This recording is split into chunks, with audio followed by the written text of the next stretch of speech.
Əziz tamaşaçılar, indi isə efirimizi bir bağlantıyla davam etdiririk. Fövqəladə Hallar Nazirliyinin Akademiyasında kursantların təlimi keçirilir və ətraflı məlumat üçün elə canlı bağlantımızda əməkdaşımız Nigar Babayevadır. Salamlayırıq səni Nigar, salam sabahın xeyir olsun. Buyur efirdəsən. Biz səni eşidirik.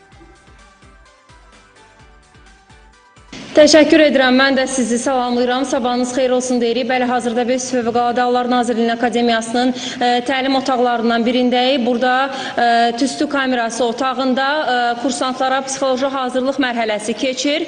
Ətraflı məlumatı isə bizimlə birgə birbaşa bağlantıda olan Fövqəladə Hallar Nazirliyi Akademiyasının baş müəllimi Əhməd Bayramov çatdıracaq. Əhməd müəllim, sabahınız xeyir. Salam aleyküm, sabahınız xeyir olsun. İldə neçə dəfə keçirilir təlimlər, yəni praktiki məşğələlər və yalnız kursantlar üçündürmü bu məşqlər? Bu təcrübə hansı ki, ildə 3-cü kurslar üçün ildə proqramı əsasən 5-6 dəfə keçirilir. Bu otaqlardan keçidir.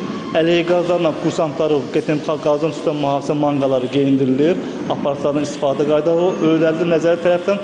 Bu otaqlarda isə təcrübə cəhətdən tüstü buraxaraq şərti ilə kursantların hərəkətini təmin edilir. Yəni, tüstü zonada manqaların hərəkəti. Burada olan otaqlarda labirintlər müxtəlif üçün dəyişdirilir. Çətin şərait üçün, rahat keçidlər üçün və burada olan qurğulardan və yaxud işıq sayğacların, qaz sayğacların bağlanması kimi tapşırıqlar, müxtəlif tapşırıqlar kursantlar həyata keçirilir. Əhməd müəllim, yalnız kursantlar üçündür.